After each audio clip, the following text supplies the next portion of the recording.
Hello, my name's Josh Bryceland.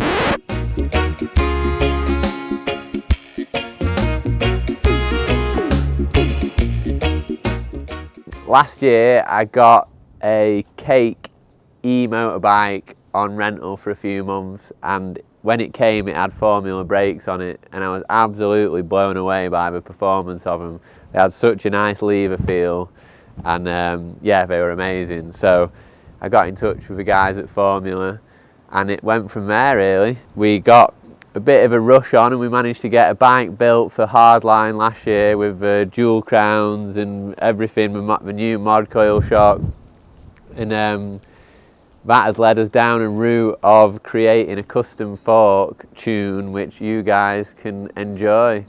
So we're about to start the testing process here in the UK, get some laps in, change some valves, and I've given a rough idea of what I'm looking for in the fork, and the boys here have brought some different options over and we're going to work through them and see what's closest to that feel I'm looking for.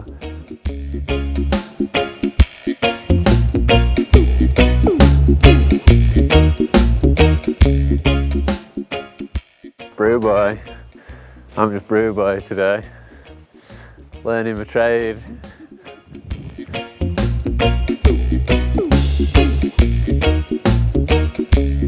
So we're here with Eamon.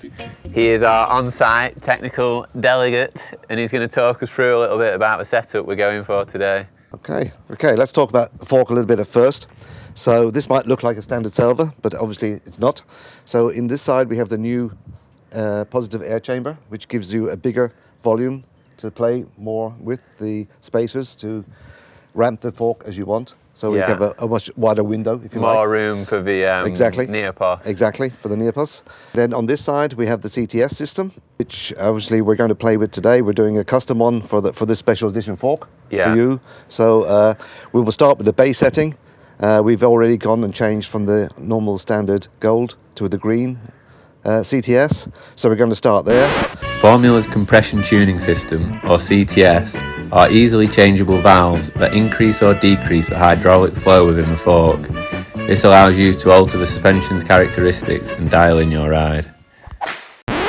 When we add the shims to the standard CTS, what does that do? Tell us. So what it does is when we transition from low speed, damper speeds we're talking about here, to higher damper speeds, it changes the transition point between the low speed and the high speed. Yeah. So the low speed is done mostly with the holes, and then the high speed is done with the shim stack. Yeah. High speed is probably what I'm most interested in. Probably is, yeah, for your style of riding, I guess. Yeah, when you get the bigger impacts and you're really diving in at pace, that's when I want it to sort of hold up. Hold up, exactly, yeah. Okay. So we'll go for, it's a 160 travel fork, so let's go for 20% sag, okay?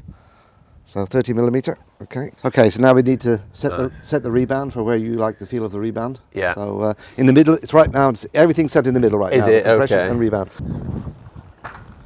It's definitely a different feel.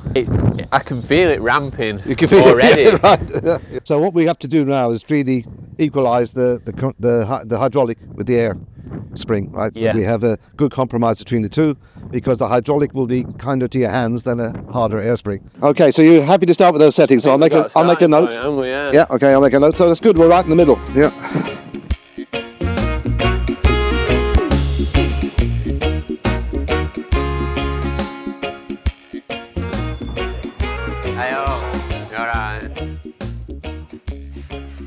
And then could I get a cheese and ham, a little cheese and ham with salad cream as well, please? Just to put me on for now. Get a few laps in there. Put your hair back, Rob, can't camera.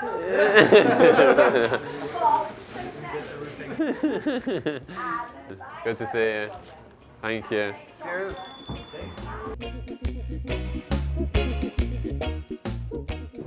So we're off to Goat Valley, which is one of my more local riding spots. You can uplift easily. I've ridden a lot of bikes down the same track over a long time, so I know the tracks well and I know how bikes behave on the terrain, so it's a perfect place to go do a bit of testing really. We've got a good baseline, and yeah, just get busy, do some runs, change some settings, have a good feel of what's doing what, and see where we end up at the end of it.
Okay, so just to go through the settings we've done so far then.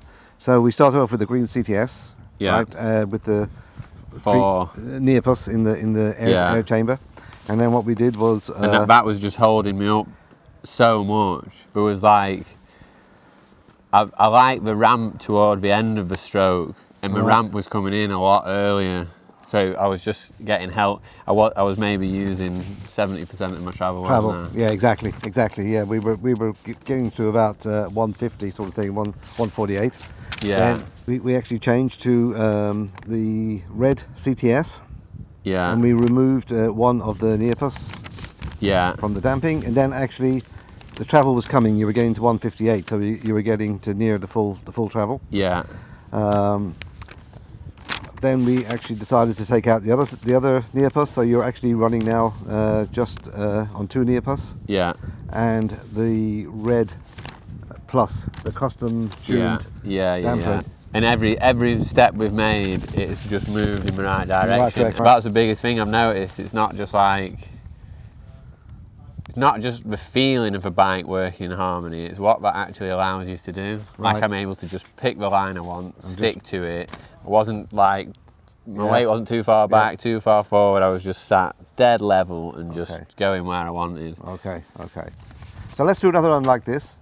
I think we will, like you said, let's check the rear sag and stuff when you come back the next time. Yeah, because I think that could be a factor. I think we might actually have to soften or do something with the rear, and we'll be actually onto it then. Exactly. Because we've come into balance, but I think if we keep going, we might go out of balance front and back the other way. Okay. But I think that is the direction I want to go. Okay. And then after that, if you want to, we can try the red CTS with and then additional shim in there. So you have 3 shims just to see what feedback you're getting in the house. Yeah.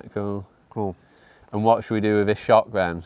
Just air pressure to begin with and see where we're at. Yeah, we see where we are. We just measure it, see where we are, and then we decide where we go and see where the clickers are, and just make a note of them so you'll have it in your notes. Yeah. Cool.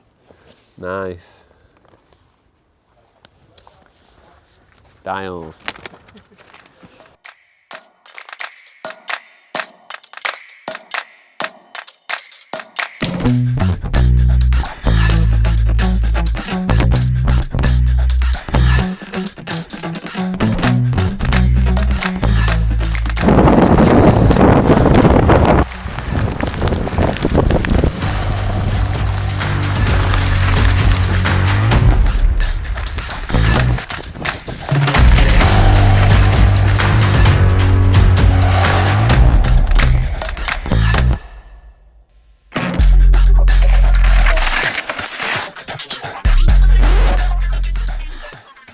So we are in the Gullet Valley, which is feeds Stockport for water, and we're just roosting up their water. So.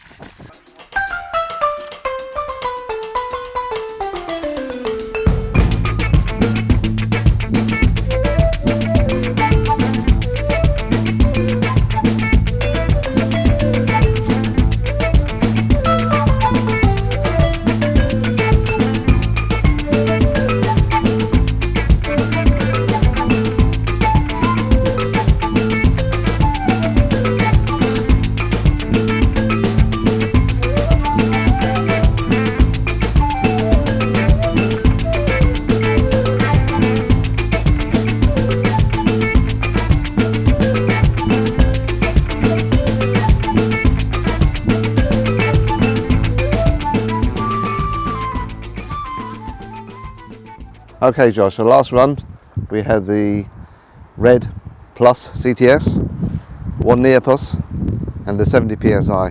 So how was that? How was that working?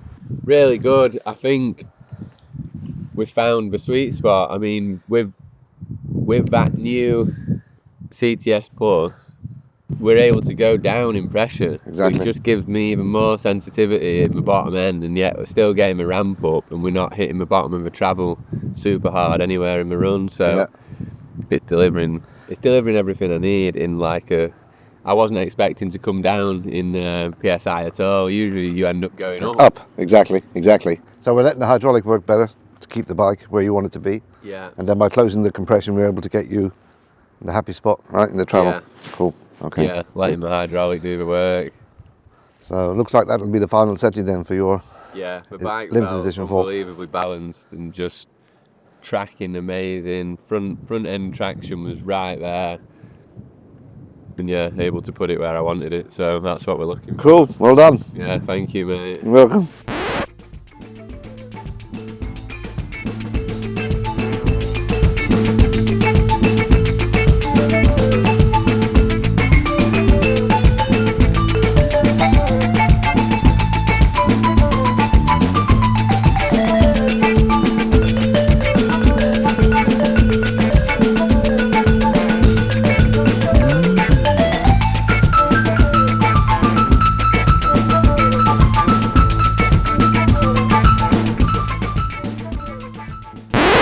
So just wrapped up our second day testing.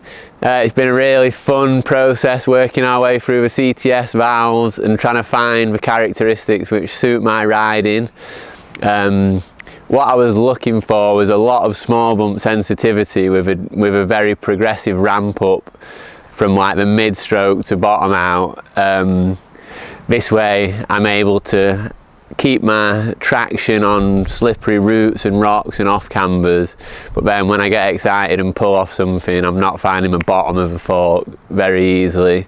We really pushed the limits with this tune. I was able to lose 5 psi from my normal air pressure to get that even more sensitive beginning stroke, and with the Neopos and the Red Plus cartridge CTS valve we've installed, we're like still not finding bottom out, and it's just, yeah, it's ticking all the boxes, which is lovely. The typical riding around my local area is sort of small hills, lots of tracks, and we can just lap them super quick and efficiently on the e-bikes and have fun riding like a varied amount of different stuff whilst we're out. And yeah, so I chose to use the e-bike this week, and yeah, it's dialed, it's absolutely perfect. The amazing thing about a Formula Fork is it's so easy to change that valve. It's like 2 screws and you can swap it out, so that'll come with a variety of things for people to try themselves.